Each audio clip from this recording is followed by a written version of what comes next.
Menurut kamu penelitian dari para ahli itu gimana sih? Menurut para ahli dari pembahasan ini, sejarah merupakan peristiwa masa lalu yang mempelajari biografi orang-orang terkenal atau benar zaman dahulu. Dan menurut para ahli Herodotus atau Herodotus, sejarah tidak berkembang ke depan dan memiliki tujuan yang jelas, tetapi bergerak seperti garis lingkaran yang tinggal dan tidaknya diakibatkan oleh keadaan manusia. Itu yang aku pikirkan. Oh gitu. Apa sih sejarah itu dan asal-muasal sejarah itu apa? Sejarah berasal dari bahasa Arab yaitu syajarotun yang berarti pohon, kemudian diserap dalam bahasa Melayu menjadi syajarah yang berarti keturunan atau silsilah.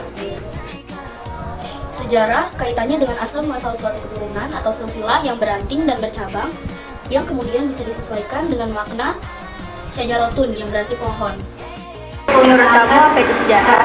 Jadi Indonesia itu sejarah adalah kejadian masa lalu yang menjadi pandangan kita untuk terus melangkah ke depan. Jadi kita tidak boleh melupakan sejarah karena sejarah bisa membuat kita mempelajari hal yang terjadi di masa lalu. Walaupun sejarahnya kelam, tapi tetap ada pembelajaran di dalam sejarah tersebut. Menurut kamu apa sih peran manusia dalam sejarah? Sejarah adalah sebagai penggerak pelaku dan saksi sejarah. Setiap tindakan yang dilakukan manusia menjadi penentu sejarah dalam ruang dan waktu. Oleh sebab itu, sejarah manusia merupakan hasil dari proses interaksi antara kehidupan sosial, budaya, politik, dan ekonomi. Kan bahwa manusia adalah objek sejarah. Oleh sebab itu, kisah sejarah manusia merupakan hasil dari proses interaksi antara kehidupan sosial, budaya, politik, dan ekonomi di ruang tertutup. Tapi, tidak semua aktivitas manusia pada masa lampau bisa dijadikan kajian sejarah. Hanya peristiwa yang memiliki makna sosial atau yang menyebabkan terjadinya perubahan yang bisa menjadi kajian sejarah. Contohnya yang pertama ada peristiwa penandatanganan hasil konferensi meja bundar pada 2 November tahun 1949. Yang kedua, pembacaan teks proklamasi kemerdekaan Indonesia oleh Soekarno pada 17 Agustus tahun 1945. Yang ketiga, Fatmawati menjahit bendera Sangka Merah Putih pada tahun 1945. Manusia sebagai penggerak dalam sejarah, perubahan, dan kemajuan yang dicita-citakan. Peran manusia sangat sentral dalam arus gerak sejarah, sebagaimana manusia memainkan peran sebagai aktor utama. Jadi, pada intinya, sejarah tidak akan bergerak jika tidak ada yang menggerakkan. Yang menggerakkan itu adalah manusia. Jelaskan tentang konsep ruang dan waktu dalam sejarah. Jadi, konsep ruang dan waktu dalam sejarah itu, ruang itu adalah tempat terjadinya peristiwa atau lokasi yang pernah terjadi. Sedangkan waktu itu menggambarkan kapan terjadinya peristiwa itu pernah ada. Nurul, apa yang dimaksud dengan waktu dalam sejarah? Konsep waktu di dalam sejarah mencakup 4 hal, yaitu yang pertama, perkembangan. Perkembangan adalah suatu tindakan masyarakat dalam suatu periode tertentu dalam sejarah yang berkembang dari awal dan disebabkan oleh yang terjadi sebelumnya. 2. Kesinambungan. Kesinambungan adalah suatu kondisi terkadang tidak melahirkan kondisi baru, tetapi mewarisi dan meneruskan yang lebih baik oleh suatu masyarakat. Jadinya kesinambungan itu bukan merubah kondisi peristiwanya, tapi dia meneruskan peristiwa itu. Yang ketiga, yaitu pengulangan. Pengulangan adalah fenomena yang pernah terjadi sebelumnya yang terulang kembali pada masa sesudahnya atau masa sekarang. Jadi pengulangan itu adalah berisi peristiwa berulang, bukan fenomenanya. Yang keempat, yaitu perubahan. Perubahan adalah melakukan hal praktik yang baru dan berbeda sama sekali daripada sebelumnya. Ya, diakronik adalah memanjang dalam waktu tetapi terbatas pada ruang.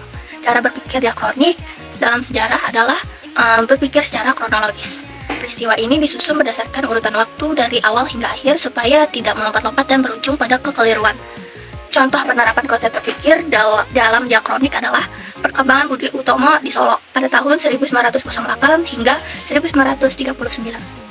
Tentang cara berpikir sinkronik.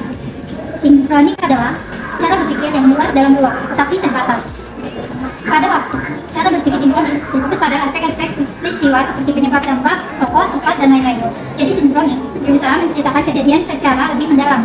Contohnya adalah pada peristiwa 17 Agustus 1945, di mana dari peristiwa tersebut saja bisa dianalisis mulai dari tempat kejadian, tokoh yang ada di dalamnya, dampak yang terjadi dari peristiwa tersebut, dan berbagai hal lainnya. Dari suatu contoh tersebut juga bisa disimpulkan jika berpikir sinkronik memang bisa membuat suatu peristiwa pada masa lalu dianalisis secara mendalam. Ya, metode atau langkah penelitian sejarah itu apa sih menurut kamu? Verifikasi berbagai verifikasi sumber, verifikasi verifikasi internal. Selanjutnya metode atau angka. Setelah melakukan kritik sumber dan diketahui bahwa sumber yang dikumpulkan sesuai dengan yang akan diteliti, maka langkah selanjutnya adalah cross-check. Oke, penelitian sejarah menurut kamu itu apa sih? Menurut saya adalah penelitian sejarah adalah sebuah penelitian yang dilakukan teknik pengumpulan data dan evaluasi data secara sistematis untuk menggambarkan, menjelaskan, dan memahami peristiwa yang terjadi di masa lalu. Adapun metode langkah penelitian sejarah, pertama pemilihan topik, langkah awal dan merumuskan sebuah peristiwa sejarah. Heuristik pengumpulan sumber. Setelah menentukan topik apa yang akan dibahas, langkah selanjutnya melakukan pengumpulan sumber.